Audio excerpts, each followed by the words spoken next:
English speaking course के day 11 में आप सभी का स्वागत है। देखिए, आपके सामने कुछ सेंटेंसेस हैं। मान लीजिए ये दो सेंटेंस देखते हैं। वो सो रहा है और दूसरा सेंटेंस है वो सोया हुआ है। अगर आप इन दोनों सेंटेंसेस को देखें तो दोनों ही सेंटेंसेस का मतलब लगभग एक ही तो है। लगभग क्या, एक ही है। कोई व्यक्ति सो रहा है तो आप क्या कह सकते हैं? आप या तो कह सकते हैं वो सो रहा है या कह सकते हैं वो सोया हुआ है। लेकिन जिस तरह से हिंदी में दो अलग अलग तरीकों से आप बोलते हैं, उसी तरह से इंग्लिश में भी इन दोनों सेंटेंसेस को अलग अलग तरीके से बनाते हैं। अच्छा, क्या माना जाता है? पहला सेंटेंस वो सो रहा है, ऐसा माना जाता है कि वो किसी काम को कर रहा है। जैसे वो खेल रहा है तो खेलने के काम को कर रहा है। वो पढ़ रहा है तो पढ़ने के काम को कर रहा है। वो सोच रहा है तो सोचने के काम को कर रहा है। उसी तरह से वो सो रहा है तो सोने के काम को कर रहा है। अब आपके मन में आ सकता है कि जब वो सो रहा है तो वो कोई काम तो कर नहीं रहा, पर उसका दिमाग काम कर रहा है, ऐसा माना जाए तभी इस सेंटेंस को कहा जाता है कि ये किसी न किसी टेंस में है, कंटिन्यूअस टेंस में। और तभी इस सेंटेंस को बनाया जाता है ही इज स्लीपिंग। और ये जो सेंटेंस है वो सोया हुआ है, यहां पर कहा जाता है कि वो सोया हुआ है मतलब उसके द्वारा किसी काम को करने की बात नहीं हो रही है, उसके बारे में बताया गया है, उसकी अवस्था के बारे में बताया गया है, उसके स्टेट मतलब अवस्था। तो इस सेंटेंस को बनाने का तरीका क्या होता है? He is asleep. अस्लीप एक वर्ड है जिसका मतलब होता है सोया हुआ। तो आपने देखा दोनों सेंटेंसेस बोलने में अलग हैं, लेकिन लगता तो ऐसा है कि मतलब एक ही है। लेकिन दोनों सेंटेंसेस को बनाने का तरीका अलग है, क्योंकि दोनों ही सेंटेंसेस को हिंदी में भी अलग तरीके से बनाया, इंग्लिश में भी अलग तरीके से बनाया। और यह माना कि पहले सेंटेंस में किसी काम को कर रहे होने की बात हो रही है और दूसरे सेंटेंस में सब्जेक्ट की अवस्था की बात कर रहे हैं। अब इन दोनों सेंटेंसेस को देखिए।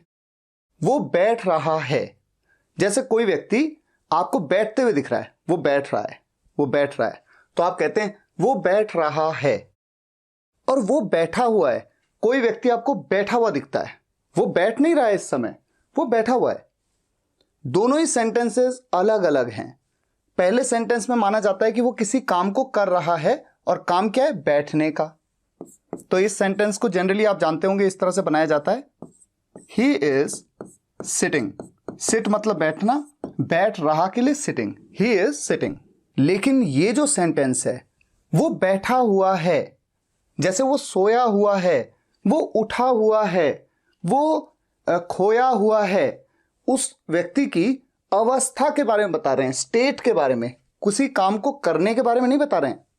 लेकिन उसके बावजूद इंटरेस्टिंग पॉइंट यह है कि जब इस सेंटेंस को बनाया जाता है तो बिल्कुल इसी तरह से बनाया जाता है, ही इज सिटिंग। तो आपने देखा कि ये जो दो सेंटेंसेस हैं, एक में सब्जेक्ट के द्वारा किसी काम को करने की बात हो रही है, यानी सब्जेक्ट किसी एक्शन को कर रहा है, किसी काम को कर रहा है। दूसरे में सब्जेक्ट के स्टेट यानी अवस्था के बारे में खाली बताया गया है कि वो सोया हुआ है। और वो बैठ रहा है, यहां पर भी सब्जेक्ट किसी काम को कर रहा है ऐसा बताया गया है, जबकि यहां पर सब्जेक्ट की अवस्था के बारे में बताया गया है कि वो बैठा हुआ है। सब्जेक्ट किसी काम को कर रहा है ऐसा नहीं बताया गया है, केवल उसकी अवस्था के बारे में बताया गया है। अच्छा, इंटरेस्टिंग ये भी है कि ये दोनों सेंटेंसेस मीनिंग बिल्कुल सेम है, सिर्फ बात यह है कि दोनों को बोलने का तरीका थोड़ा सा बदल गया है, तो उसी हिसाब से इंग्लिश में सेंटेंसेस को बनाने का तरीका बदल गया है। जबकि यहां पर दोनों सेंटेंसेस का सेंस ही अलग है। एक में तो वो बैठ रहा है, बैठने के काम को कर रहा है, और दूसरे में वो बैठा हुआ है, ऑलरेडी बैठा हुआ है, वो बैठ रहा तो नहीं है। लेकिन उसके बावजूद दोनों सेंटेंसेस को बनाने का तरीका बिल्कुल सेम है। तो जब आप इंग्लिश बोलना सीख रहे हैं तो आपको बिल्कुल सही तरीके से इंग्लिश को बनाना है। और मैं आपसे एक बात कहता हूं, जब आप बेसिक ग्रामर सीखते हैं, बेसिक ग्रामर में सेंटेंस को बनाने का तरीका होता है। जब आप सेंटेंसेस को सही तरीके से बनाना सीख जाते हैं तो इस दुनिया का कोई भी एक भी ऐसा सेंटेंस नहीं हो सकता जिसको आप सही से ना बना लें, बशर्ते कि आप उसके कॉन्सेप्ट को समझें कि किस तरह से सेंटेंस को मैं सही से बना सकता हूं।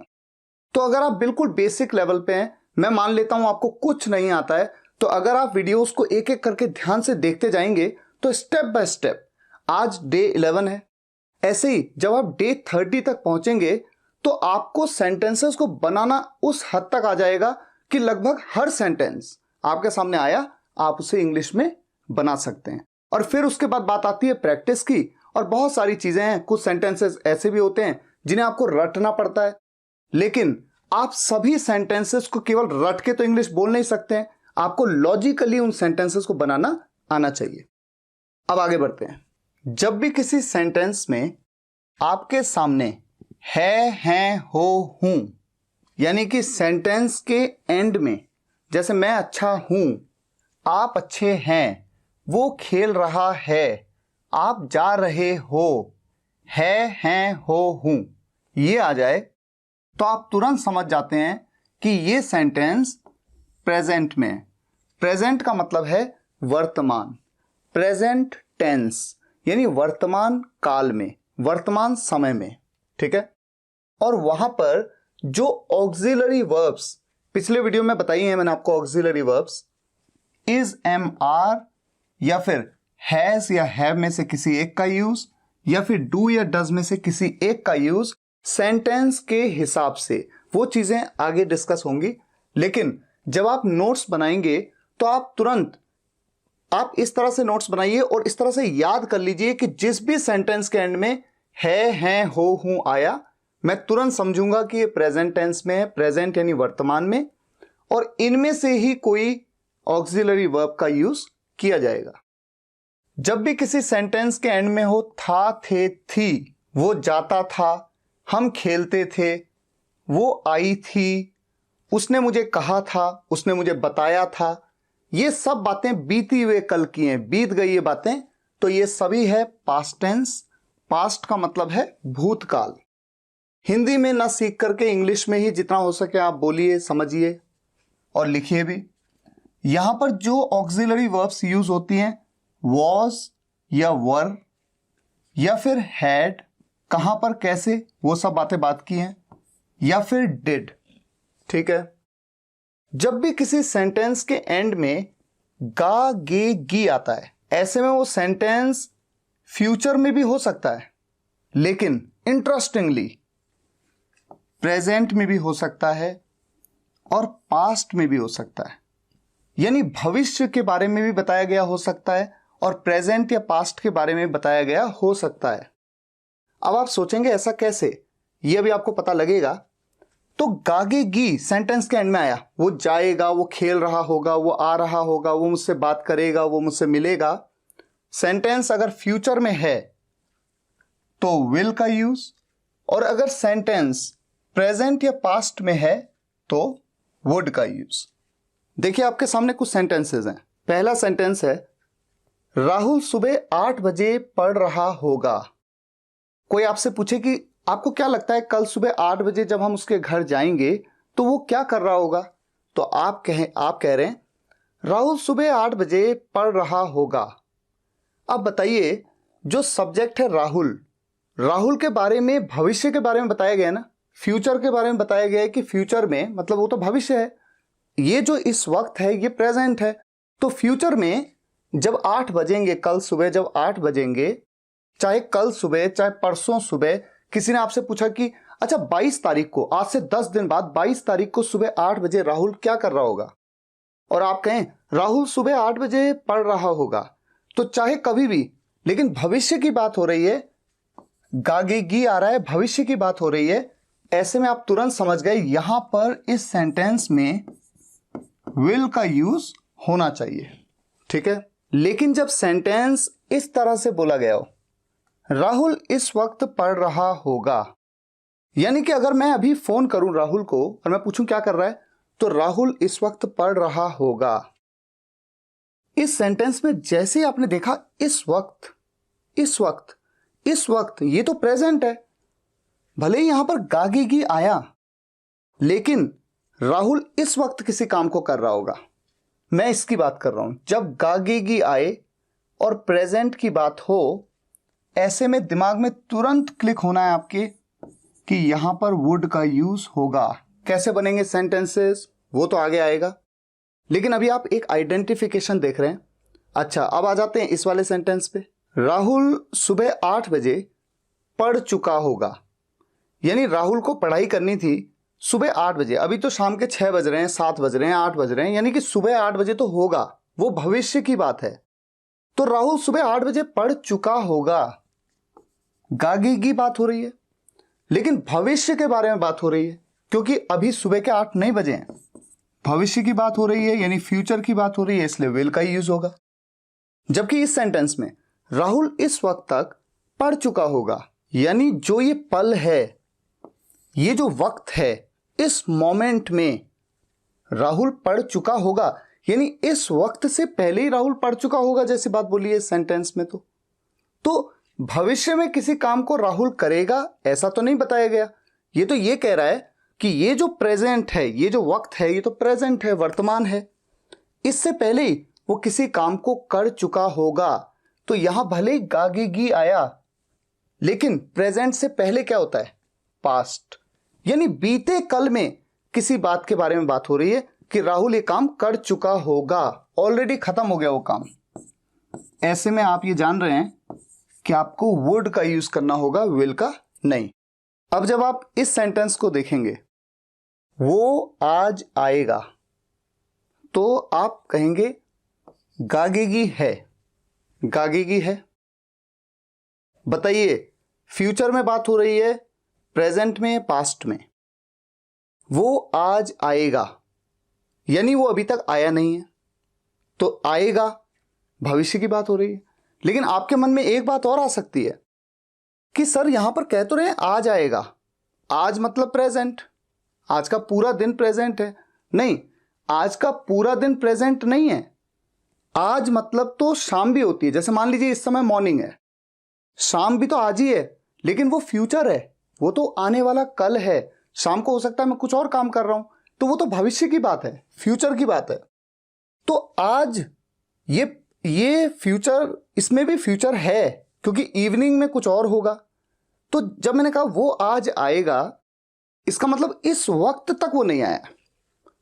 इस वक्त कहा एट प्रेजेंट, बिल्कुल एट दिस मोमेंट, वो है प्रेजेंट। उसके बाद 2 घंटे बाद, 1 घंटे बाद, 10 मिनट बाद, वो सब क्या है? फ्यूचर। इसीलिए इस तरह के सेंटेंसेस में विल का यूज होता है, क्योंकि ये सेंटेंस फ्यूचर में है। ठीक है, तो आज ये वर्ड आया तो कंफ्यूज नहीं होना है कि आज तो प्रेजेंट है, आज प्रेजेंट नहीं है, आज शाम जो है वो भी फ्यूचर है। ये जो पल है, जब मैं आपको ये वीडियो बना रहा हूं, जब मैं ये जो पल है, इस पल के 1 सेकंड बाद भी क्या है? फ्यूचर है। और मैं सुबह फिल्म देख चुका हूं, इस सेंटेंस में आप देख रहे हैं क्या आ रहा है? हूं। तो ये सेंटेंस क्या है? प्रेजेंट। लेकिन आपके मन में एक सवाल आ सकता है कि सर ठीक है, आपने कहा ये प्रेजेंट का सेंटेंस है क्योंकि यहां पर है, हो, हूं आ रहा है, लेकिन यहां पर क्या कह रहा हूं मैं सुबह फिल्म देख चुका हूं, सब्जेक्ट हूं मैं, क्या काम कर चुका हूं मैं? देखने का काम। फिल्म देखने का काम तो मैं कर चुका हूं, मैंने सुबह ही फिल्म देख ली है, ये तो दोपहर है, या फिर ये तो शाम हो रही है, इवनिंग हो रहा है। तो जब मैं कह रहा हूं मैं सुबह फिल्म देख चुका हूं, यानी कि ये पल तो बीत गया, देखने का काम तो मैं ऑलरेडी कर चुका हूं, ये तो बीता कल है, तो यहां पर प्रेजेंट क्यों है, पास्ट क्यों नहीं है? तो ये एक ऐसा कंफ्यूजन है जिसका जवाब आपको कभी मिल नहीं सकता। आपको सिर्फ ऐसा समझ लेना है कि हर वो सेंटेंस जिसके एंड में है, हो, हूं आया, आपने तुरंत कहना है कि ये प्रेजेंट है, मान लेना है, और उसी के हिसाब से आगे सेंटेंसेस आप बनाएंगे। जहां पर भी आया था, थे, थी, आपने तुरंत मान लेना है कि ये बीते कल की बात है, पास्ट है। लेकिन सिर्फ जहां पर गागी आया, तुरंत आप विल का यूज नहीं कर सकते हैं। आपको समझना है कि इस सेंटेंस में फ्यूचर की बात हो रही है, भविष्य की बात हो रही है। अगर भविष्य में किसी काम को करने की बात हो रही है सब्जेक्ट के द्वारा, ऐसे में आप विल का यूज करेंगे। लेकिन अगर उस सेंटेंस को देख करके उसके सेंस को अगर आप देखेंगे कि उस पे प्रेजेंट या पास्ट में किसी काम के किए जा चुके होने की बात हो रही है, जैसे यहां पर था या यहां पर था, ऐसे में वुड का यूज किया जाता है। अच्छा, कितना समझ पा रहे हैं वो मैटर नहीं करता है। जैसे जैसे आप आगे बढ़ते जाएंगे, सेंटेंस आते जाएंगे, समझ में चीजें बेहतर आएंगी। तो आगे बढ़ते हैं। अब ये जो सेंटेंसेस आपके सामने हैं, इन सेंटेंसेस में आपको आइडेंटिफाई करना है सब्जेक्ट को। आपको बताना है कि सब्जेक्ट क्या है इस सेंटेंस का। अच्छा, सब्जेक्ट होता क्या है? किसी भी सेंटेंस में सब्जेक्ट वो होता है जिसके बारे में बात हो रही हो। जैसे कि वो लड़का मेरा दोस्त है, किसके बारे में बात हो रही है? उस लड़के के बारे में। तो वो लड़का, ये है मेरा सब्जेक्ट। मान लीजिए मैंने कहा मेरे पापा का दोस्त मेरे ऑफिस आए थे। तो कौन है सब्जेक्ट? किसके बारे में बात हो रही है? मेरे पापा के दोस्त के बारे में। तो सब्जेक्ट है वो। तो सब्जेक्ट वो है जिसके बारे में उस सेंटेंस में बात हो रही हो, या फिर जो किसी काम को कर रहा हो। जैसे कि राहुल खेल रहा है, तो खेलने का काम कौन कर रहा है? राहुल। आप मेरे बारे में बात कर रहे हैं, बात करने का काम कौन कर रहा है? आप कर रहे हैं। तो सब्जेक्ट कौन है? आप। तो सब्जेक्ट वो है जिसके बारे में या तो बताया गया हो, कुछ भी चीज, उसकी अवस्था के बारे में कुछ बताया गया हो, या फिर सब्जेक्ट वो है जो किसी काम को करता हुआ उस सेंटेंस में बताया गया हो। ठीक है? तो ये जो सेंटेंसेस हैं, मैं सोच रहा हूं, कौन है सब्जेक्ट? कौन सोच रहा है? सोचने का काम कौन कर रहा है? मैं कर रहा हूं। तो सब्जेक्ट कौन है? मैं को क्या कहते हैं? आई। और सेंटेंस में सब्जेक्ट के हिसाब से ही ऑक्सिलरी वर्ब का यूज किया जाता है। पिछली स्लाइड में, पिछले वीडियो में आपको बताया था मैंने, याद है कुछ आपको? ये चीज बताई थी मैंने आपको कि जो सब्जेक्ट है वो या तो फर्स्ट पर्सन सिंगुलर होगा या फर्स्ट पर्सन प्लूरल, आई और वी। सेकंड पर्सन है यू, सिंगुलर कुछ होता नहीं है। तो कोई आपसे पूछे सेकंड पर्सन सब्जेक्ट कौन है, तो आप कहेंगे यू। और आई, वी और यू, इन तीनों के अलावा जितने भी सब्जेक्ट हैं वो थर्ड पर्सन है। थर्ड पर्सन के सिंगुलर वो तब हैं जब वो कोई भी सिंगुलर नाउन हो या सिंगुलर प्रोनाउन हो, या फिर जैसे ही, शी, दिस, दैट, इट। और थर्ड पर्सन के प्लूरल वो तब हैं जब वो एक से ज्यादा हैं, चाहे कोई प्लूरल नाउन हो, चाहे कोई प्लूरल प्रोनाउन हो। पिछले वीडियो में बता चुका हूं, इसलिए रिपीट नहीं कर रहा हूं। दे, दीज, दोस, ये सब। और इनके साथ में कौन सी ऑक्सिलरी वर्ब लगेगी? जैसे इज लगेगी 3s। 3s का मतलब है थर्ड पर्सन का singular. 3s third person singular, यानी इन सब के साथ में इज का यूज होगा, आई के साथ एम का यूज होगा, और बाकी सभी जितने भी प्लूरल सब्जेक्ट्स हैं ये सब इनके साथ में आर। इसी तरह से सिंगुलर के साथ वॉज, प्लूरल के साथ वर, बाकी will be, will do, will have, did, had, ये तो सभी सब्जेक्ट्स के साथ में इन्हीं का यूज होगा। डज का use third person singular subject केवल इनके साथ में होगा, और इनके अलावा बाकी जितने भी हैं, चाहे आई है, वी है, यू है, ये थर्ड पर्सन के जितने भी प्लूरल हैं। रेस्ट, आर मतलब रेस्ट, रेस्ट मतलब बचे हुए। तो थर्ड पर्सन सिंगुलर के साथ डज, बाकी सभी बचे हुए के साथ में डू। और हैज का यूज भी थर्ड पर्सन सिंगुलर के साथ में, और बाकी जितने भी बचे हुए हैं उनके साथ में हैव। ये बात मैंने ऑलरेडी आपको बताई है। अब उसी स्लाइड पे वापस जाते हैं।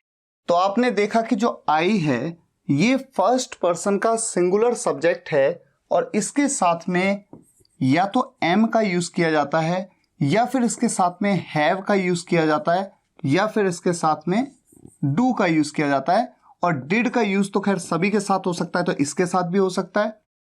और वॉज का यूज, वॉज या वर में जब चुनने की बात आती है तो वॉज का यूज होता है। अब चूंकि यहां पर हूं है इसलिए ठीक है, यहां पर एम का यूज होगा, ये अलग चीज है। मेरा पॉइंट ये है कि यहां पर मैं आपको ये बता रहा हूं कि आपको सब्जेक्ट को पहचानना है। अच्छा, आपके मन में ये भी आ सकता है कि सर ये तो बहुत आसान सी चीज है, मुझे तो सब्जेक्ट समझ में आ रहा है, लेकिन कंफ्यूजन कहां है वो मैं आपको बताता हूं। जैसे मैं सोच रहा हूं तो सब्जेक्ट हूं मैं, वो सोच रहा है तो सोचने का काम कौन कर रहा है? जो कर रहा है वही सब्जेक्ट है, सब्जेक्ट है वो को हम कहते हैं ही। ठीक है, अब इस सेंटेंस में देखिए, मैं और वो कुछ सोच रहे हैं। अगर मैं आपसे पूछूं कि सब्जेक्ट क्या है, तो आप ये सोचिए कि सोचने का काम कौन कर रहा है, मैं और वो। तो ये पूरा का पूरा मेरा सब्जेक्ट है। कई स्टूडेंट कहते हैं सर यहां पर दो सब्जेक्ट हैं, एक है मैं और एक है वो, यानी कि एक सब्जेक्ट है आई और एक सब्जेक्ट है वो, यानी ही। ये दो सब्जेक्ट मत मानिए, ये एक ही सब्जेक्ट है। और अब आप सोचें कि ये सिंगुलर है या प्लूरल है, तो एक से ज्यादा हो गए ना, मैं और वो मिलाकर के एक से ज्यादा हो गए, तो इसे माना जाएगा प्लूरल सब्जेक्ट। तो इसके साथ में या तो कहीं पे आर का यूज होगा या कहीं पे हैव का यूज होगा, क्योंकि प्लूरल सब्जेक्ट जब होता है उसके साथ में हैव का यूज होता है, या फिर डू का यूज होगा। डिड का तो खैर सभी के साथ होता है, और वॉज का यूज नहीं होगा बल्कि वर का यूज होगा। ये सब बातें बात की हैं कि सेंटेंस को बनाना कैसे है, अभी तो हम सब्जेक्ट को केवल पहचान रहे हैं। तो ये जो सब्जेक्ट है ये है थर्ड पर्सन का प्लूरल सब्जेक्ट। मैंने आपको बताया ना, आई, वी और यू के अलावा जो भी सब्जेक्ट होगा वो थर्ड पर्सन है, और अगर वो एक है तो थर्ड पर्सन सिंगुलर है, और अगर एक से ज्यादा है तो वो थर्ड पर्सन का प्लूरल सब्जेक्ट है। अच्छा, मेरा भाई मजबूर है, कौन है मजबूर? मेरा भाई, तो सब्जेक्ट है मेरा भाई। एक ही व्यक्ति की बात हो रही है, ठीक है, तो कैसा सब्जेक्ट है? Third person singular. मेरा भाई, माय ब्रदर, ये है सब्जेक्ट, और कैसा सब्जेक्ट है? Third person singular. तुम्हारा दोस्त रोज घूमने जाता है, कौन जाता है रोज घूमने? तुम्हारा दोस्त। तो घूमने का काम कौन करता है? तुम्हारा दोस्त। तो सब्जेक्ट कौन है? तुम्हारा दोस्त, यानी योर फ्रेंड। अच्छा, एक चीज देखिए, कई स्टूडेंट्स गलती क्या करते हैं, वो सोचते हैं तुम्हारा मतलब तुम मतलब यू, तो ये तो सेकंड पर्सन है। ये सेकंड पर्सन नहीं है, ये यू नहीं है, ये है योर फ्रेंड, तुम्हारा दोस्त। वो तो एक व्यक्ति है, थर्ड पर्सन है वो, क्योंकि आई, वी और यू के अलावा जो भी है वो थर्ड पर्सन है, और अगर एक है तो थर्ड पर्सन सिंगुलर है। तो ये क्या है? थर्ड पर्सन का सिंगुलर सब्जेक्ट। और इसके साथ में वही ऑक्सिलरी वर्ब्स यूज होंगी जो थर्ड पर्सन सिंगुलर के साथ में होती हैं, जैसे कि इज, जैसे इज यहां पर लिखा नहीं है, इज हो गया, वॉज हो गया, या फिर डज हो गया, डू तो यूज नहीं होता है, हैज हो गया, ठीक है। उसके पास पैसे हैं, उसके पास पैसे हैं, तो आपके मन में आएगा कि सब्जेक्ट है उसके, तो उसके के लिए आप लिख सकते हैं हिज। कोई लड़का है तो हिज, कोई लड़की है तो हर। ये हम सब ने पढ़ा है, तो ये कंफ्यूजन बहुत कॉमन है। ऐसा नहीं होता है। जब भी किसी सेंटेंस में आप ऐसा देखें ना, जैसे उसके पास पैसे हैं, मेरे पास ये है, आपके पास ये है, तो आपके पास ये है, तो ऐसे सोचिए कौन है वो जिसके पास ये है? आप। उसी तरह से उसके पास पैसे हैं, कौन है वो जिसके पास पैसे हैं? वो। तो वो मतलब अगर कोई लड़का है तो ही, लड़की है तो शी। यहां पर हिज या हर सब्जेक्ट नहीं है, बल्कि ही या शी सब्जेक्ट है, ठीक है। तो हमेशा ये पूछना है अपने आप से, जब भी ऐसा सेंटेंस आए कि उसके पास ये है, उसके पास ये है, तो ऐसे पूछना है अपने आप से, कौन है वो जिसके पास ये है? तो आपके मन में आंसर आएगा वो।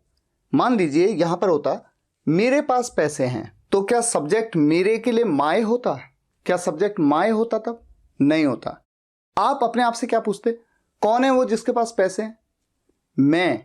तो मैं के लिए क्या होता सब्जेक्ट? आई। तो उसी तरह से हिज या हर सब्जेक्ट नहीं होगा, क्या होगा? ही या शी। लेकिन यहां पर देखिए, उसके भाइयों के पास पैसे हैं, तो किसके पास है पैसे? उसके भाइयों के पास। तो यहां पर भी पूछिए कौन है वो जिनके पास पैसे हैं, तो आपका आंसर आएगा उसके भाई।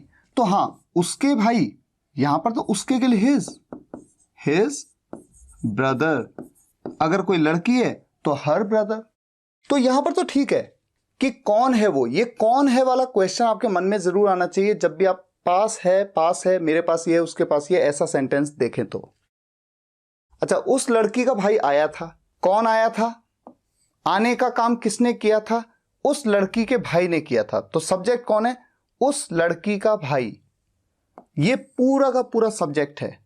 केवल ये सब्जेक्ट नहीं है वो लड़की सब्जेक्ट नहीं है, उस लड़की का भाई सब्जेक्ट है। तो पूरा का पूरा सब्जेक्ट है उस लड़की का भाई, यानी दैट गर्ल्स, उस लड़की का भाई। अच्छा, कैसा सब्जेक्ट है ये? आई तो नहीं है, आई तो नहीं है, वी भी नहीं है, यू भी नहीं है। इसका मतलब ये थर्ड पर्सन सब्जेक्ट है। अब थर्ड पर्सन में सिंगुलर है या प्लूरल है? एक की बात हो रही है, एक से ज्यादा की, तो एक ही भाई की बात हो रही है, सिंगुलर है, तो ये कैसा सब्जेक्ट है? थर्ड पर्सन का सिंगुलर। इन किताबों में कुछ है, सब्जेक्ट कौन है? ये किताबें। ये किताबें एक से ज्यादा हैं, तो मैं आपको बता चुका हूं दिस दैट दीज दोज में यहां पर दीज का यूज होगा, दीज बुक्स, तो मेरा सब्जेक्ट है दीज बुक्स। अच्छा, अब बताइए ये सब्जेक्ट कैसा है? ऑब्वियस सी बात है, आई वी यू, इसके अलावा जितने भी सब्जेक्ट्स होते हैं वो या तो थर्ड पर्सन सिंगुलर होते हैं या प्लूरल होते हैं। यहां पर हम एक से ज्यादा किताबों की बात कर रहे हैं तो प्लूरल है, तो ये कैसा सब्जेक्ट है? थर्ड पर्सन का प्लूरल सब्जेक्ट। रवि की वजह से मैं नहीं गया, इस सेंटेंस में आप पहचानिए कि सब्जेक्ट क्या है। बहुत सारे स्टूडेंट्स कंफ्यूज हो जाते हैं, कहते हैं रवि। जिस वर्ड से शुरुआत हो गई इसका मतलब ये नहीं है कि सब्जेक्ट वही है। ये सोचिए, मैं नहीं गया, ये भी तो अपने आप में पूरा सेंटेंस हो सकता था। जाने का काम किसने नहीं किया? जाना तो एक काम है ना, गो मतलब जाना। जाने का काम किसने नहीं किया? मैंने नहीं किया, तो सब्जेक्ट वही तो होता है जो किसी काम को करता है या नहीं करता है, करने वाली बात है। जिसने नहीं किया या जिसने किया, सब्जेक्ट तो वही है। तो यहां पर सब्जेक्ट है मैं। तो ये नहीं सोचना है कि सेंटेंस की शुरुआत जिससे हो रही है वो सब्जेक्ट है, ऐसा नहीं होता है। अगर मान लीजिए इस पार्ट को मैं हटा ही दूं तब भी तो बात क्लियर है, मैं नहीं गया, ये भी तो अपने आप में पूरा सेंटेंस है। तो यहां पर सब्जेक्ट क्या है? मैं। लेकिन अगर मैं को हटा दूं और मैं कहूं रवि की वजह से नहीं गया, अरे तो कौन नहीं गया? रवि के जाने की बात थोड़ी हो रही है, रवि के द्वारा किसी काम को करने की बात थोड़ी हो रही है। तो मैं नहीं गया, मैं नहीं गया यानी सब्जेक्ट तो मैं हूं, क्योंकि मेरे द्वारा किसी काम को करने या ना करने की बात हो रही है। तो आपने इन सभी सेंटेंसेस में फिलहाल ये देखा कि सब्जेक्ट क्या है। जैसे मैं के लिए आई, वो, मैं और वो, मेरा भाई माय ब्रदर, तुम्हारा दोस्त योर फ्रेंड, उसके पास तो वो है सब्जेक्ट ही या शी, लड़का है लड़की, उसके भाइयों के पास हिज ब्रदर हिज ब्रदर्स, क्योंकि उसके भाइयों के पास, भाई एक से ज्यादा की बात हो रही है। तो अगर होता उसके भाई के पास, एक भाई के पास, तो हिज ब्रदर कहते, लेकिन उसके भाइयों के पास तो हिज ब्रदर्स। और कैसा सब्जेक्ट है ये? थर्ड पर्सन का प्लूरल सब्जेक्ट, प्लूरल। ठीक है। उसी तरह से उस लड़की का भाई, दैट गर्ल्स ब्रदर। अगर होता उस लड़की के भाई आए थे, भाई आए थे, वो एक से ज्यादा हैं, तब मैं ऐसा बोलता उस लड़की के भाई आए थे। कई सारे भाई हो सकते हैं, 2 3 जो भी है, तब होता दैट गर्ल्स ब्रदर्स। तब ये होता थर्ड पर्सन का प्लूरल सब्जेक्ट, क्योंकि एक से ज्यादा की बात हो रही है। इन किताबों में कुछ है, तो दीज बुक्स सब्जेक्ट है, ये किताबें एक से ज्यादा हैं तो दीज बुक्स। अगर होता उन किताबों में कुछ है, उन किताबों में, दूर हैं तो दीज नहीं होता, तब क्या होता? दोज। लेकिन प्लूरल सब्जेक्ट है, थर्ड पर्सन का प्लूरल, चाहे दीज बुक्स होता चाहे दोज बुक्स होता, दोनों ही थर्ड पर्सन के प्लूरल हैं। मैं आपको एक दिल की बात बताऊं, जब आप इंग्लिश सीख रहे हैं ना, तो मैं आपसे एक बात कहूंगा, देखिए सब्जेक्ट को सिर्फ इस हद तक मत पहचानो कि वो जा रहा है तो ही, वो है सब्जेक्ट जिसे कहते हैं ही। साथ ही साथ ये भी बता दो थर्ड पर्सन सिंगुलर। अगर आपके पापा के दोस्त घर आए थे, कौन आए थे घर? आपके पापा के दोस्त, तो सब्जेक्ट कौन है? आपके पापा के दोस्त, ये पूरा सब्जेक्ट है। योर फादर्स फ्रेंड, कैसा सब्जेक्ट है ये भी बता दो। एक की बात हो रही है किसी, आई वी और यू को छोड़कर जिसकी भी बात हो रही है वो थर्ड पर्सन है। यहां पर एक की बात हो रही है तो सिंगुलर है। अगर एक से ज्यादा होते, जैसे आपके पापा के दोस्त घर आए थे, तो वो एक से ज्यादा है तो थर्ड पर्सन प्लूरल। अच्छा एक बात बताइए, मान लीजिए मैं कहूं आप अच्छे हैं, तो आप मतलब यू कैसा सब्जेक्ट है? सेकंड पर्सन, ठीक है। लेकिन अगर मैं कहूं आप लोग अच्छे हैं, आप लोग, तो सब्जेक्ट कौन है? किसके बारे में बात हो रही है? आपके बारे में थोड़ी, आप लोगों के बारे में। तो पूरा सब्जेक्ट क्या बना? आप लोग। आप लोग को क्या कहते हैं? You people. तो आपके मन में आ सकता है कि यू तो एक सेकंड पर्सन है, तो ये सेकंड पर्सन सब्जेक्ट है। नहीं, ये सेकंड पर्सन सब्जेक्ट नहीं है। ये कैसा सब्जेक्ट है? आप लोग बोला, जैसे मैंने कहा ना, आई, वी और यू को छोड़कर बाकी सब थर्ड पर्सन है, तो ये थर्ड पर्सन है। अब देखिए कि सिंगुलर है या प्लूरल, तो मैं कह रहा हूं आप लोग, तो आप लोग तो एक से ज्यादा ही होते हैं, एक तो नहीं होता, तो एक से ज्यादा है तो थर्ड पर्सन प्लूरल। इतनी बारीकी से सब्जेक्ट का पता होना चाहिए आपको, तभी आप सही से ऑक्सिलरी वर्ब्स का यूज कर पाएंगे। तो फिलहाल आज के लिए यहीं तक। अगर आपको ये वीडियो पसंद आया हो तो वीडियो को लाइक और शेयर जरूर करिएगा और कमेंट्स में बताइएगा कैसा लगा। मिलते हैं नेक्स्ट वीडियो लेक्चर में, तब तक के लिए टेक केयर, गुड बाय।